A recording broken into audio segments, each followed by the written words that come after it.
Morning, folks. I'm Dave Canterbury with Self-Reliance Outfitters in the Pathfinder School, and I'm down here by the outdoor classroom today. I just got back from West Virginia at a bushcraft gathering event. We had a really good time. Met a lot of great people, talked to a lot of really old friends, and just had a good time. The Pathfinder instructors didn't teach anything this weekend. We just kind of hung out and talked to everybody and just hung out around camp and supported the vendors and things like that.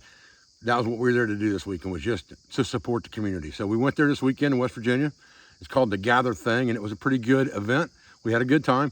I just got back, and it was something I thought about last week that I wanted to show you guys, but I had to get the component parts in the mail from SRO before I could show it to you.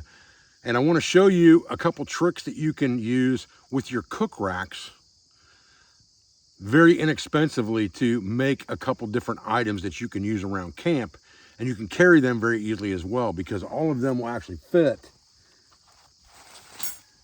in this cook rack bag. And we already sell this bag with 3 cook racks in it.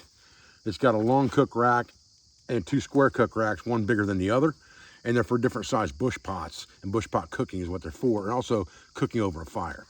And so what I've done is I've taken the long rack and I've set it up as a hanging grill that won't move. It'll swing, but it's not going to move on you. It's not going to tip on you. It's impossible. Which is a couple add-ons that we already sell in our store that are very inexpensive. I'm going to show you in just a minute. And we also have a new kit that we just got in. I had a lot of people asking me. I showed some pictures of some pieces and parts from our old Pathfinder kettle, the screen and the lid, and how well they fit our Pathfinder cup for making things like cowboy coffee, medicinal teas, boiling root extracts, and things like that, where you want to screen things out and you don't want them mixed in the water, so you have to filter it later. But you want to boil that water on a hard boil, just like you would with cowboy coffee. So you can use this screen in your cup, get your water going, put your cowboy coffee in there, or whatever coffee you choose, put the lid on it, and let that dude go to town boiling, and none of those grounds will get into your coffee.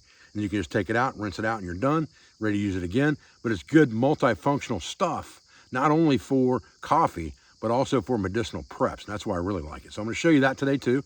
And we're just gonna cook up a squirrel on the fire and show you how this stuff works, and show you how I've set these different racks up and how they can be utilized. And really all you need is, like I said, you need that 3-piece rack system for this. I used 2 out of the 3 in this video. And you need 2 of the fish mouth spreaders that we use for bottle hangers. I'm sure if you've watched my videos past, or if you're familiar with SRO, you understand what that means.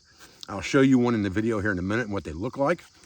However, I'll tell you the backstory behind those fish mouth spreaders, because now everybody's selling them. I see them on Amazon from overseas with bottle kits and all kinds of stuff. And what happened with that was, about 15 years ago, a really good friend of mine, Steve Davis, he's called him Critter, and I talk to him every once in a while still. He's a good guy. I keep track of him on Facebook.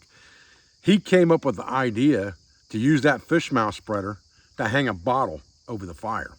And we found out later that it worked for the bottles, it works for the canteens, it works for other stuff multifunctionally. And now I've come up with a way to use it for cook racks and swinging grill racks as well. So it's always been kind of a staple item in our store that we sold. It's been part of our cook sets and cook kits that we've sold, bottle cooking kits, for a long time.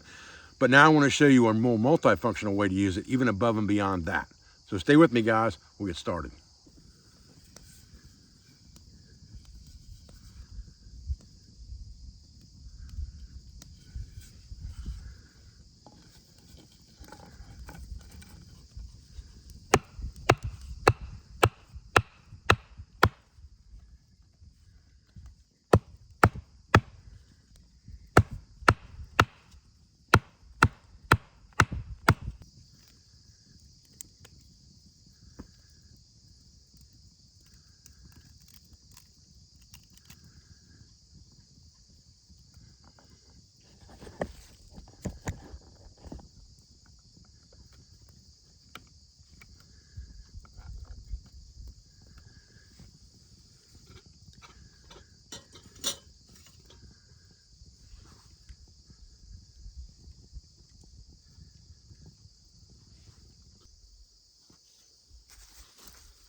Now we've been selling out of these fire irons about as fast as we can make them. They come in sets of 6. But I want to show you something you can do here. You've got your fire going, and you've got hot coals in there, you've got your food cooking. And let's just say for now that this is as cooked as we want it, okay? We can now take this, because it's on a rack, and just simply rotate it around and move it onto this one and let it sit and cool. Slide another one right through here because they come in sets of 6. So we can just take another one and slide it right through here like this. And we've got a galley pole ready to hang a pot over the fire if we're gonna cook some potatoes or beans or whatever we're gonna cook. So it's a real versatile system. And then you can always use these things, obviously, for fire pokers, things like that, to rearrange your coal bed. But it makes a real convenient system to be able to multifunctionally do things that you may want to do around the fire and manipulate food and pots, because you can set it up so many different ways. And I've done other videos on this already, but this is just a little bonus I wanted to show you today, how to move that over, hook it off to the side so you can eat off of it or let it cool, and cook something else over the fire on another rod. And it works out very, very well.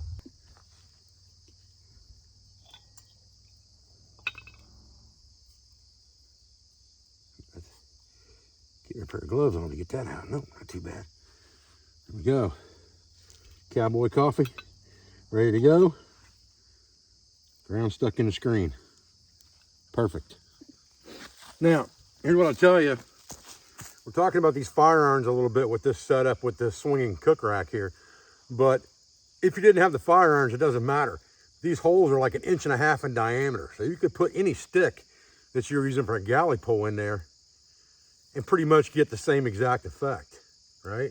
You're not gonna be able to maybe possibly do some of this stuff like I'm doing with this one, but you definitely can cook food in this rack over the fire very, very easily just by putting any galley pole through there.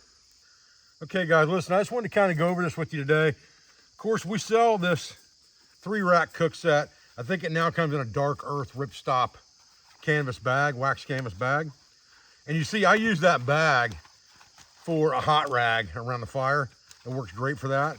But it fits all 3 of the racks. You've got the 2 square racks in there, the rectangle and the square, 2 different sizes. Then you've got the long rack that our squirrels on. I think what we'll probably end up doing, to be honest with you, is we'll add 2 of those bottle hangers to this kit and just change the price. And that will set that kit up so you've got it if you need it. Of course, we do sell the bottle hangers separately on our website, I do believe. If we don't, I'll see if we can get that done for you in case you've already got the racks. And then as far as this new brewing kit goes, okay, so as far as this kit goes with the basket screen and the lid, I'm not sure exactly how we're gonna sell it yet. Probably the basket and the lid will be an add-on item that you can buy separately, but you may also be able to buy it as a kit with a cup as well. So you get a cup, the screen, and the lid.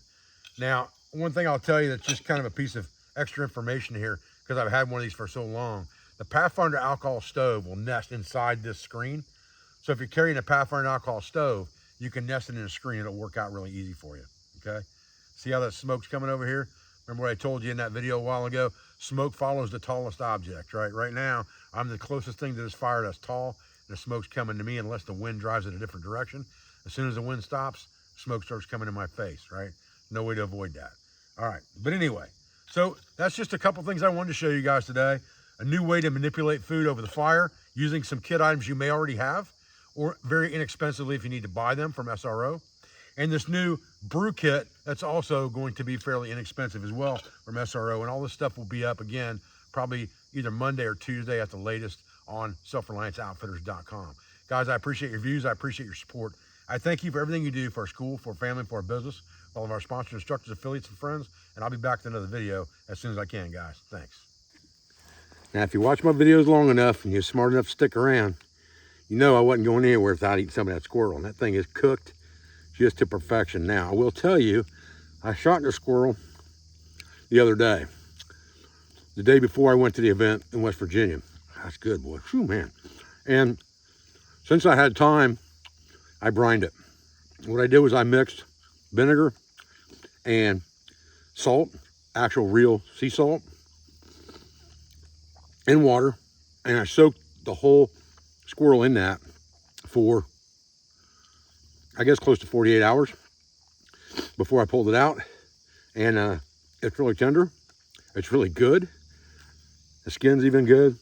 I mean, this is a good squirrel. Got a little bit of tang to it from that vinegar. It's nice and salty without even adding any salt to it. Perfect, perfect little woodsman's dinner.